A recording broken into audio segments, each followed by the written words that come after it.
සුබ දවසක්. ඔන්න ඉතින් අද අපි කටට රහට කොහොමද කිරිකොස් එකක් හදාගන්නේ කියලා බලමු. අද මම කොස් තීරුවක් අරන් තින මුලින්ම අපි මැද වහල්ල ඉවත් කරගෙන ඊට පස්සේ කොස් මදුරු ටික වෙන් කරගෙන හොඳට සෝද ගන්න ඕනේ. ඊට පස්සේ අපිට පුළුවන් මේ විදියට තීරු හැදේට කපා ගන්න.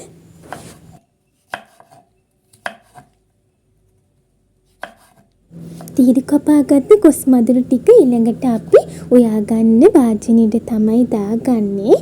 මේ අතරතුරම ඔයගොල්ලෝ කොස් ඇට ටිකත් හීනියට කපාගෙන සුද්ධ කරගෙන අපේ කොස් වෑංජනයට එකතු කරගන්න. එතකොට අපේ කිරිකොස් එක තවත් රසවත් කරගන්න පුළුවන්.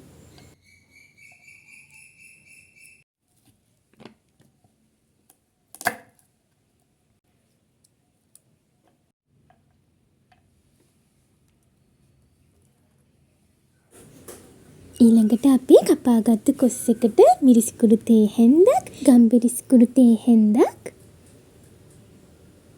3-5 කුඩු තේ හැන්දක්, කහ කුඩු තේ හැඳි භාගයක්, උණුහාල් තේ හැන්දක්, ලුණු කුඩු තේ හැන්දක් එකතු කරගන්න ඕනේ. දැන් අපි මේ ටික හොඳට කලවම් කරගන්න ඕනේ.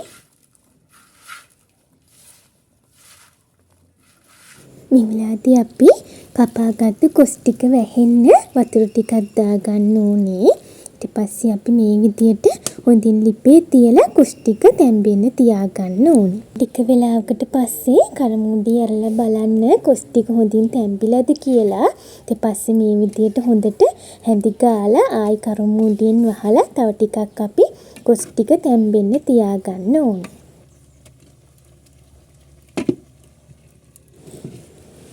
කොස් ටික හොඳට තැම්පුණයින් පස්සේ අපි මේ වෙලාවේදී පොල් බෑයක පොල් කිරි තමයි එකතු කරගන්නේ.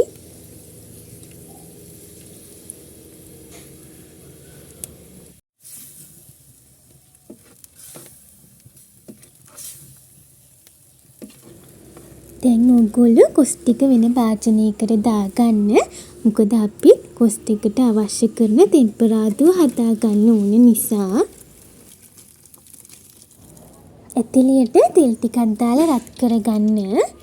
හීනියට කපාගත්ත සුදු ලුණු බික් දෙකක්, ලුණු බෑය, ඒ වගේම කරපිංච ඉත්තක්, රම්පේ කොළ කෑලි දෙකක්, කුරුඳු පොතු දෙකක්, කැබලි වලට කපාගත්ත වියලි මිරිස් කරල් 3ක් අද අපි ටෙම්පරාදුවට එකතු කරගන්නවා.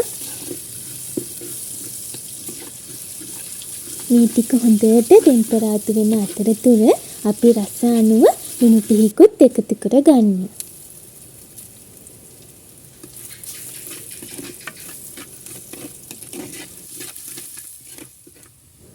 දැන් අපි සාදාගත්තු ටෙම්පරාදුවට කලින් අපි පිසගත්තු කොස් ටික එකතු කරගන්න ඕනේ. මේ වෙලාවේදී හොඳින් කලවම් කරගන්න අපේ කොස් වෑංජනය. අන්තිමේටම අපි කොස් වෑංජනයට බෙදපු 3-5 කුඩු තේ හැන්දක් උඩින් එකතු කරගන්න ඕනේ. ඔන්න ඉතින් දැන් අපි කිරිකොස් වෑංජනේ බොහොම රසට අපි හදාගෙන ඉවරයි. දැන් අපිට පුළුවන් මේක පිළිගන්වන්න. අනිවාර්යයෙන්ම ඔයගොල්ලෝ හදලා බලන්න. හරිම රසවත් මේ කිරිකොස් වෑංජනය. සුපුරුදු පරිදි ඉතින් ඔයගොල්ලෝ මේ වීඩියෝ එකනොත් අලුත් අත්දැකීමක් ලබා ගත්තා නම් අපිට ලයික් එකක් දාලා කමෙන්ට් එකක් දාලා අපිව සබ්ස්ක්‍රයිබ් කරලා දිගටම අපිත් එක්ක ආදරෙන් රැඳී ඉන්න. තවත් මේ වගේ රසවත් වීඩියෝ එකකින් හමු වෙන්නේ බලාපොරොත්තු වෙක්. අදට මම ඔයගොල්ලන්ගෙන් සමුගන්න. ගිහින් එන්නම්. ටේක් කෙයාර් බයි.